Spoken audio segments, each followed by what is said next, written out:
quelques jours plus tôt maintenant, avant que la guerre soit finie. On meurt encore autour de Saigon. Les armées révolutionnaires accentuent leur pression. Madame Dunk sait qu'elle a gagné, mais d'autres, comme ces jeunes soldats sudistes, continuent à se battre, animés par on ne sait quel espoir. Certains par la force de l'habitude et la logique de la guerre, d'autres par crainte de la vie, par la pression.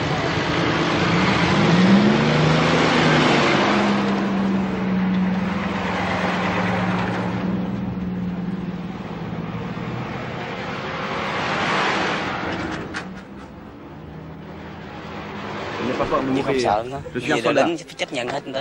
Chúng ta thành một đoàn người hiên ngang trên trong hát cười đùa vang vắt còn Việt Nam chiều con tim lại còn chiều khối kiêu hùng mà giờ trong thân gì chẳng biết lo nữa. Ta chẳng hồi nhớ ngày một vòng cơn cơi ôi cái thơ gì máu ta ngồi với anh mặt trời mà việc cho con ta còn tiếp tục làm đời.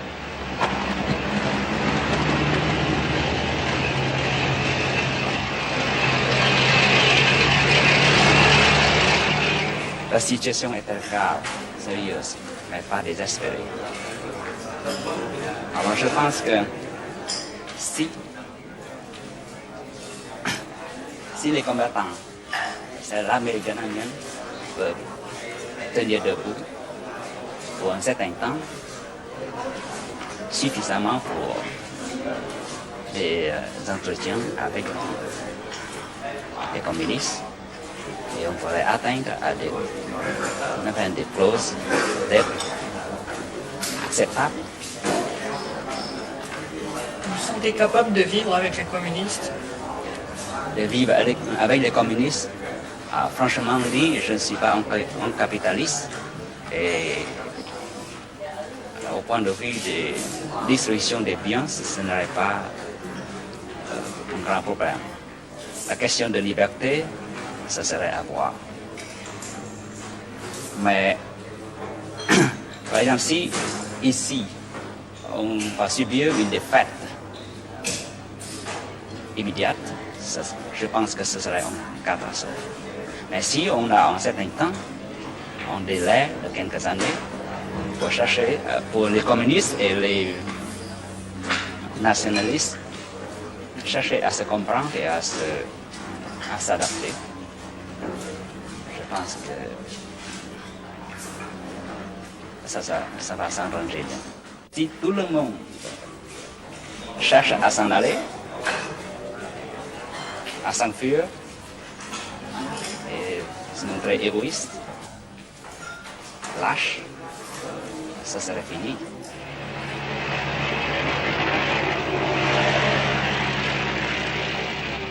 Une route devant Xuan-Loc à 50 km à peine.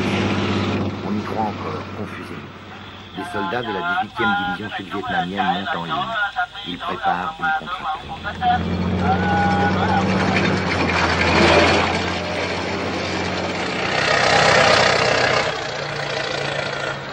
Une fortification dérisoire pour tenter de stabiliser un front qui n'existe plus.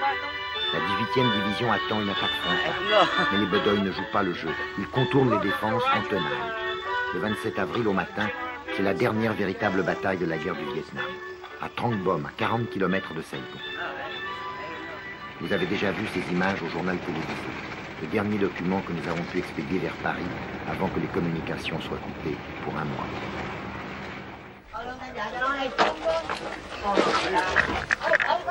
Après Hanoï, un petit village catholique à 12 km de Bien Hoa, un poste militaire et une chicane barre la route qui mène à Xuang Loc, tombé il y a quelques jours. Christian Hoche du Figaro arrête sa voiture derrière la nôtre. À droite de l'écran, le photographe de l'agence Gamma, Michel Laurent.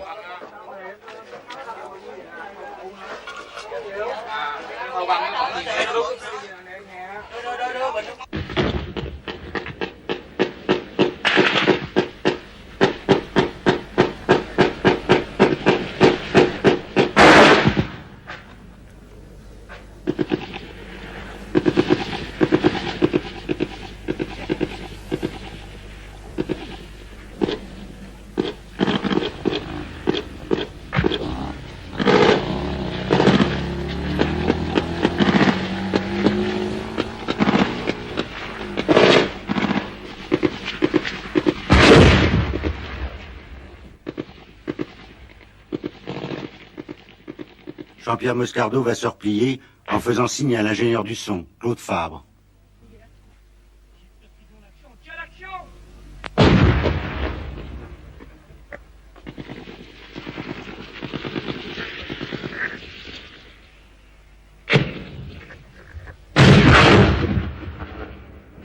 Le pare-brise de notre voiture a été pulvérisé par une rafale.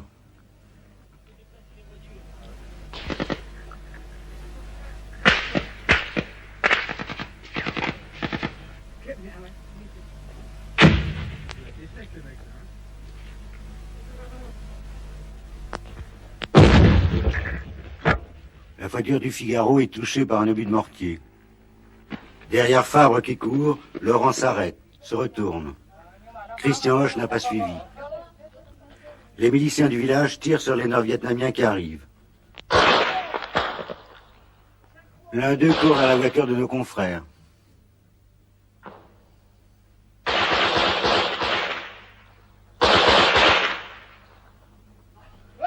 L'armée régulière a fui, seuls les miliciens résistent.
Il ne faut pas se replier. Oh, les enfants, il ne faut pas attendre Oh, il faut attendre l'armée. Il faut mourir, on doit mourir ensemble. Bây giờ đứng đi xuống đây, bây giờ hết làm sao, chết làm sao? Nói mẹ ơi. Dưới nó có một toán rồi, phải dưới nó có rồi, cứ phải ở tại ngay đây đi. Để chặn lại ngay đây đi, xong cái là bây giờ mình khi nào mà nó hư rồi, trên này mình rút kia, phải không? Đi cả. Chứ bây giờ mình cứ đi lẻ tẻ chết bây giờ ạ.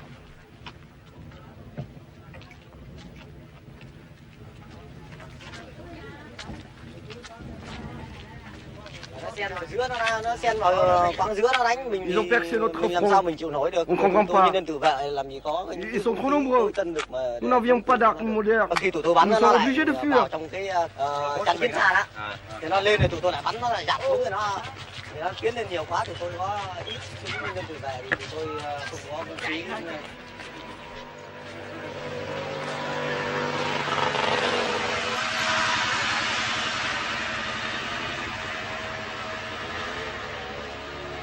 Họ là chiến đấu. Pourquoi se battre? L'armée elle-même ne se bat plus.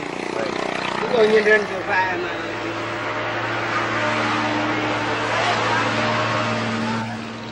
Chạy một tiếng gạo chạy đi xuống dưới ăn đi.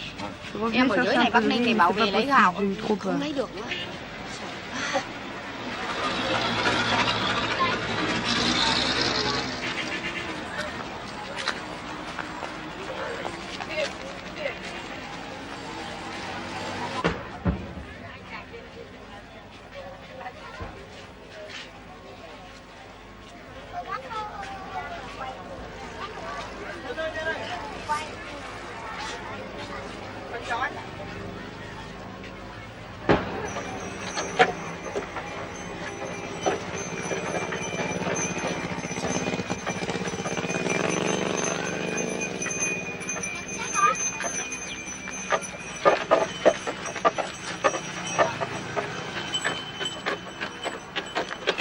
Une autre armée, l'armée infinie des réfugiés.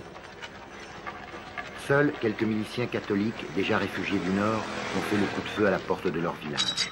l'armée régulière s'est évaporée. Entre l'armée révolutionnaire et Saïgon, il n'y a plus que quelques desperados, rangers ou LF parachutistes. Les réfugiés ont quitté leur camp pour prendre la route de nulle part, au milieu des dernières escarmouches.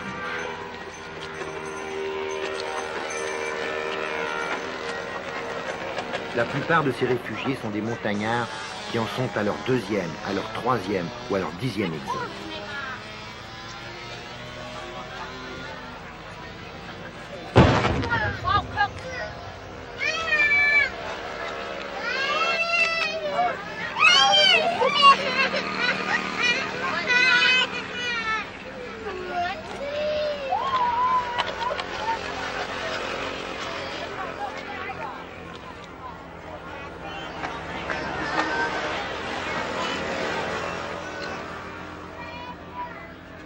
Ici, l'autoroute est dite coréenne, à 15 km de Saïgon. Les fuyards n'ont pas le droit d'entrer en ville. Les camions militaires en panique frôlent les colonnes, arrachent ici et là une jambe ou une tête.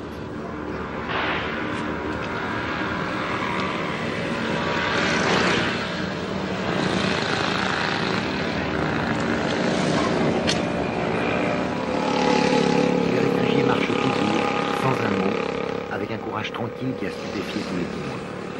Le dernier chaos, les dernières misères de l'interminable guerre qui se termine.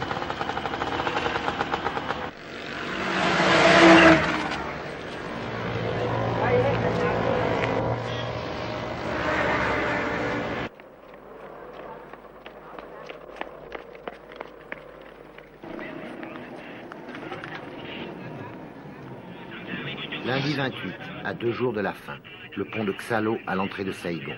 Même pas une bataille. Quelques rangers défendent le pont contre l'armée qui déferle. Des hélicoptères appuient leur baroud d'honneur.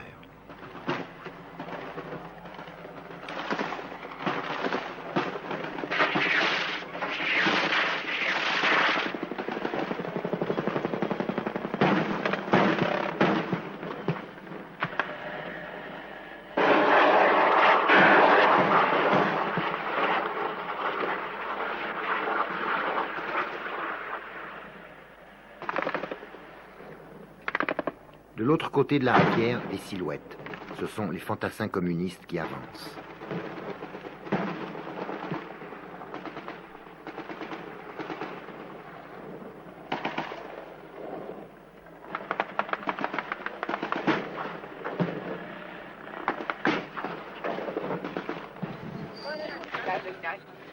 Ne cours plus.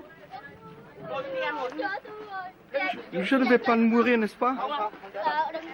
Pitié. J'ai trop de sang qui coule.